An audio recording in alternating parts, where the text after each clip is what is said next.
ننګرهار ولایت د مومندرې ولسوالۍ اړوند د تورخم عمومي سړک څخه شمشاد پوستې پورې د 9 میلیونه افغانۍ په مالی لګښت د 7 کیلومتر خام سړک د جوړولو چارې بشپړې او د ننګرهار والي په مشرۍ د یو شمېر مسؤلینو له لوري د یو لړ مراسمو په ترڅ کې ګټې اخیستنې ته وسپارل شو. په دې مراسمو کې د ننګرهار والي سربېر په ختیځ کې د سرحدي پولیسو د لومړي لیوا قومندان جنرال محمد ایوب حسین خیل د ټولګټو چارو رئیس ثابت خان منګل او ګڼ شمېر نور مسؤلینو ګډون کړی وو. صلاحکار وزیر ننګرهار والي محمد غلام منګل ول یا 2 کیلومتر سړک د ټولګټو چارو ادارې په 9 میلیونه افغانۍ مالی لګښت د 4 میاشتو په موده کې په خام ډول جوړ شوی چې له امله پوسټو ته د تګ د 4 ساعتونو د پلي مزل نږدې نیم ساعته رقم شوی دی. هغه زیاته کړه یا سړک د تورخم ښارګوټي عمومي سړک څخه د شمشاد لوړې پوستې ته غځېدلې چې 7 متره پلنواله لري چې د کانکریټ کولو لپاره یې د سروې او ډیزاین چارې بشپړې شوي او د مراحلو له بشپړېدو وروسته به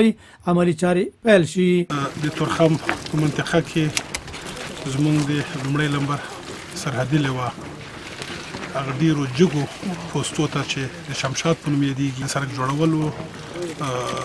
د چارو لومړۍ برخه پای ته رسېدلې ده. 7 کیلومتره سړک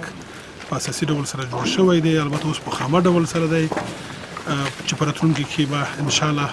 د هغه د پخولو چارې هم پیل شي او ترسره به شي. نو مختلفو پوستو ته د 2 او څه د پاسه 2 کیلومتره نور سړک پاتې دی چې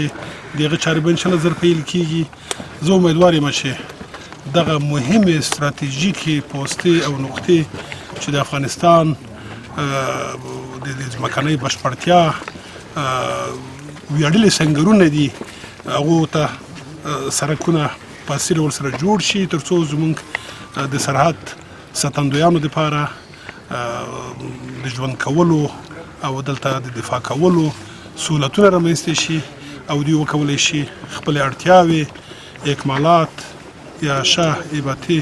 نور ضروريات خپل وخت او زمان سره دوی ته ورسیږي. ننګرهار والي د ټولګټو چارو ریاست اړوند د سړک جوړونکو انجنیران او تخنیکی ډلې څخه مننه وکړه چې د سړک چارې په ښه توګه ترسره کړي او له همدې امله د یادې ډلې مشر انجینر فضل ربی ولیزي په مشرۍ یادو مسؤلینو ته تقدیرنامې هم ورکړې. د شمشاد پوستې قومندان نصیر احمد له ننګرهار والي او ټولګټو چارو ریاست مسؤلینو څخه مننه وکړه چې د دوی بیلابیلو پوستو ته سړکونه ورسول. تقریبا تر اوسه چې موږ کچرو باندې اوبه راوړلې 3 ساعته تګ مزل او 3 ساعته راتګ مزل